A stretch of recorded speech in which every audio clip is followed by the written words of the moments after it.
Hi everyone, this is Demo Gonzalez of Heartwood Financial Services. Hey, thanks for joining us for our latest market update and outlook video. May was a pretty exciting month and June is shaping out to be pretty exciting as well. That's why I'm in this business. It's nonstop. But the big question that people have been asking, and frankly I've been asking myself, is we're seeing all these big IPOs come out. SpaceX is coming out next week. I'm recording this on Friday.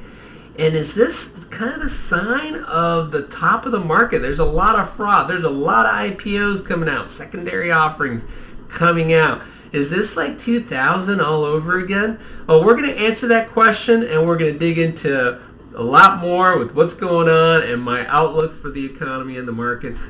So let's get started.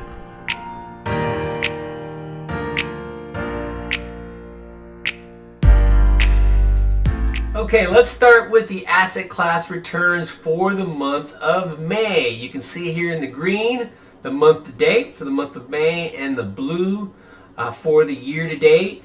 As far as you can see, everything is up a little bit, so that was a pretty good month. But the highlight of the month really was large cap tech, especially the AI related stocks, in particular the semiconductor stocks, which are becoming a bigger part of the U.S. stock market. So you can see in the large cap, we were up over 5%. We're now double digits up for year to date on the S&P 500. A lot of that, again, was driven by the tech stocks.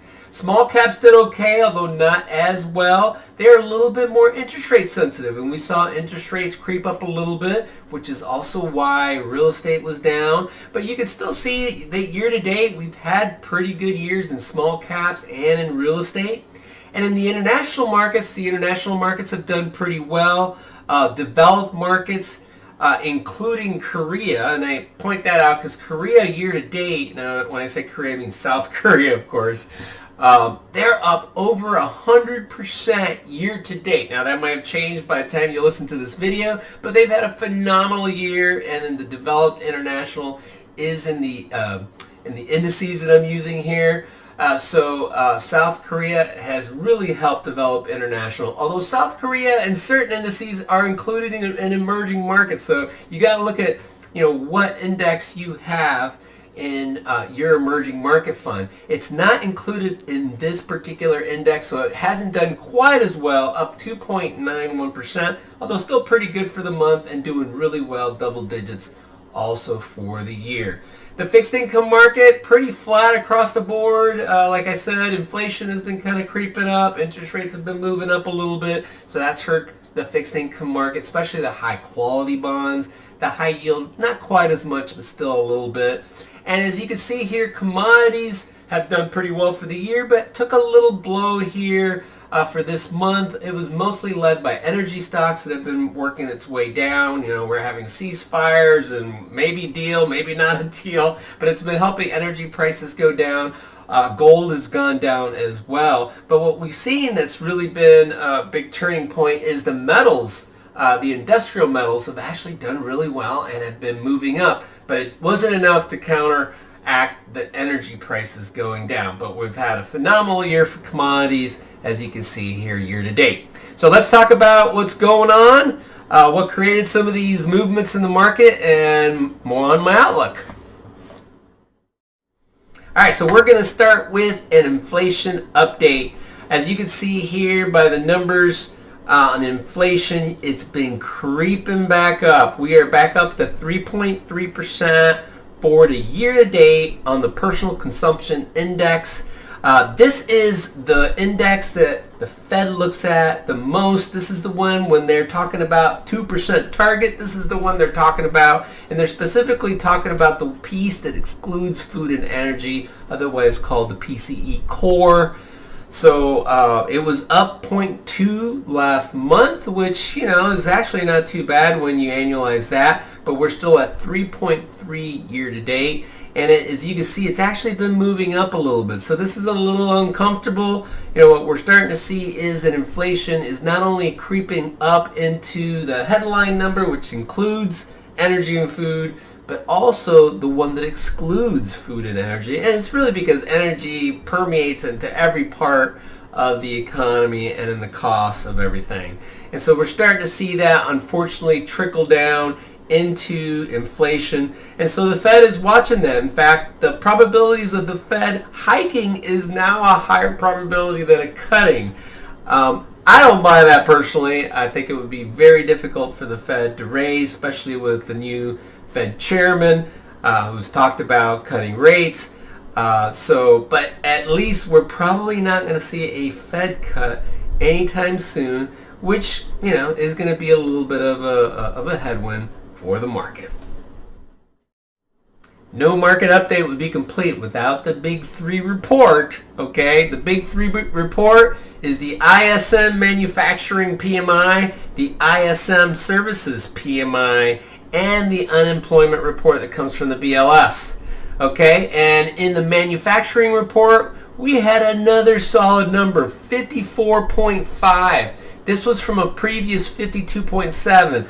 And also a very nice number over 50, which means is in a growth phase. So manufacturing actually seems to be accelerating. This is something that's been kind of below 50 for a long time, and it's gone above 50, I think now for 6 or 7 straight months. So this is a really good sign to see. So that's strong. And then the ISM Services PMI was also pretty strong at 54. That increased from 53.6, and again, very strong above 50. So the trends look very good, and these are leading indicators for the services and manufacturing part of the economy.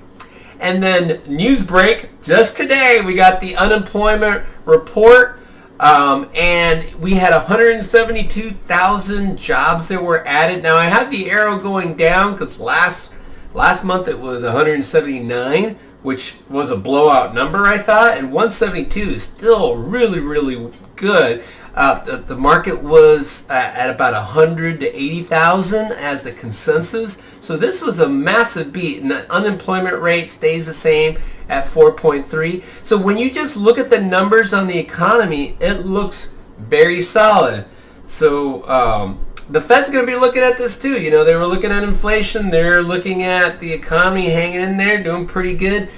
Again, another reason they're probably not going to be cutting rates anytime soon. Raising rates, maybe, but certainly not cutting rates in the short run. Oh yeah, and I can't forget, we're still in the middle of a war with Iran. Although we're in a temporary ceasefire, which is kind of a gray term because it seems like there's still missiles flying everywhere, but I guess just not as much. Now, let me frame this out a little bit. The Iran war is really all about oil, okay, and oil prices. Iran, as leverage, wants oil prices to go up. The United States, and really the rest of the world, wants oil prices to go down. And so it's not unusual to see Iran saying, yeah, we're not negotiating, this is going nowhere, it's getting worse. And it's not unusual to hear the U.S. say, everything is going great, we're talking, we're almost done, we're at the last inning of this. So it's not unusual to hear both of those things which contradict because both parties want different things, right? But the reality is it does seem like the ceasefire for the most part is holding.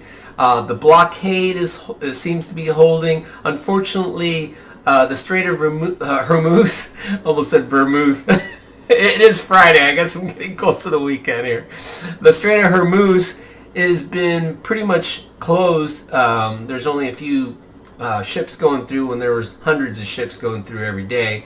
So it's a massive problem that needs to be rectified as soon as possible, and it doesn't seem to be getting really close to that. So this is something that we're monitoring closely. I do feel because of this that oil prices will stay elevated for a while, even if they have been coming down a little bit due to some of these potential deals and deal and no deal. We don't know what's going to happen. But I suspect that we're going to probably have something happen here before the midterms because we certainly don't want this to run too long. And Iran is hurting pretty bad as well with their economy. And so it's going to be interesting to watch. But it does seem like the market is pricing in that this is not getting worse. It's getting a little bit better, and the end is getting much closer.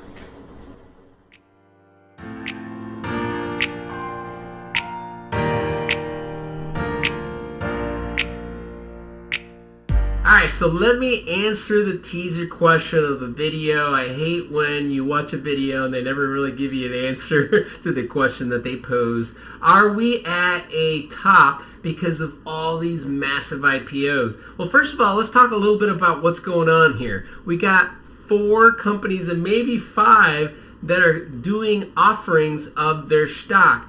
And some of these are massive. Okay, with SpaceX, we're talking about $75 to $80 billion of an IPO that's coming out, and it's going to have a valuation for SpaceX at close to $2 million. That is the biggest IPO that we've ever had, okay, by far. And this could be coming out next. In fact, it is now announced that it's going to be coming out next week. But shortly after that, we could be seeing Anthropic, okay? Anthropic, oops, going the wrong way.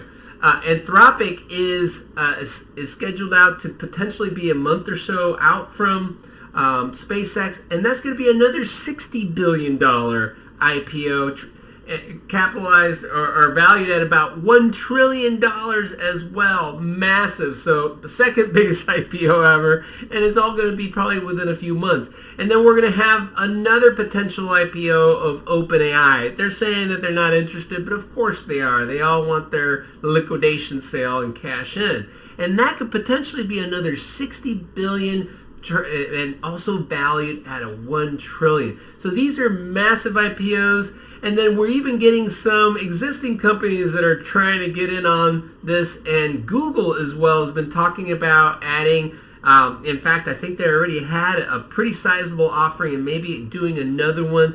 And they're going to get a total of about $80 billion. Now, Google is a much bigger company, valued at about $4 trillion. But the point I'm trying to make here is that these are giant IPOs, and this is going to sop up a lot of money that is out there in the marketplace. And of course, the concern here is that this sounds a little bit like what we saw in 1999, 2000, when there were lots of IPOs. So let's talk a little bit more about that. Okay, so all these IPOs are very reminiscent of what happened during the dot-com crash.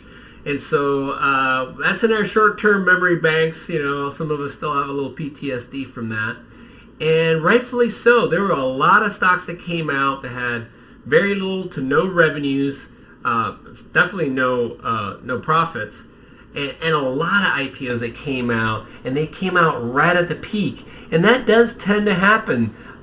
Companies are not going to go public when the market's bad. They're going to come out when the market's good.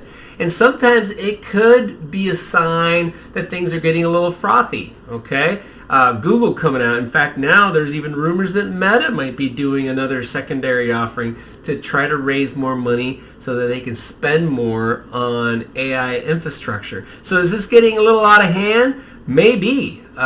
We have to see the money come in, the earnings, the ROI actually start to happen. But what I would argue is that this does feel a little bit different from what it did back in 2000. You see, these companies have actually been around, okay? These are not pets.com coming out with an IPO. This is SpaceX that's been around 10 plus years. OpenAI, Anthropic, these companies are making a ton of money. They had been out in the private markets, which is a lot more a developed market than it has been, than it was back 20, 30 years ago. So these companies have already a lot of history, a lot of tracking, so they're much more mature companies that are coming out as IPOs. It's really more of a liquidation event, I think, for them rather than a survivability event like maybe it was back during that dot-com crash. The other point that I would make is this second graphic that I have here, and this just blew my mind. This is in general, the tech sector for the S&P 500 was the number one sector last quarter, and it was up, the earnings growth was up 54%, okay? 54% is massive. Usually the S&P goes up about 5-6%, okay? Just to give you a little context. So the information technology sector is doing really, really well. The AI growth is insatiable.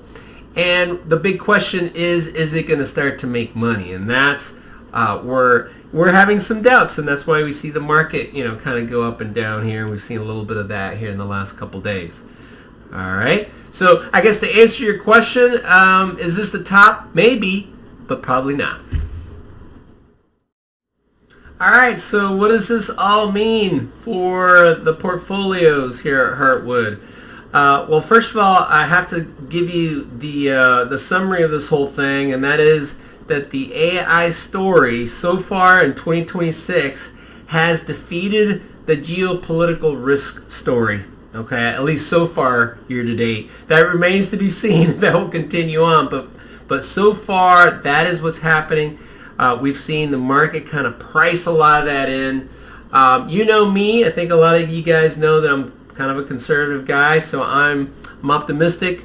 But I'm starting to, get a little concerned with how much the stock market has gone up. Definitely want to lean into the areas that have done well because I believe long term they're going to continue to do well. I do believe that AI is a revolutionary technology like the internet. It's just going to probably take a little while, and there's going to be some winners and losers. So overall right now we're neutral. We have a bullish tilt. We're definitely adding to large cap growth. But, when the market's way up, we're going to take our time. We're going to be strategic. We're reducing a little bit of international, reducing a little bit of large value to make up for that, reducing a little bit of bonds, adding a little bit to commodities. With inflation maybe running a little hot, we don't want too much, especially in the long-term bonds, maybe add a little bit more to commodities until things cool off inflation-wise. So that's where we are for right now, guys. I hope you found this helpful, insightful. If you have any questions, please feel free to reach out. I love to chat about this. And feel free to share this video with your friends. But thanks again for watching, and God bless. Bye-bye.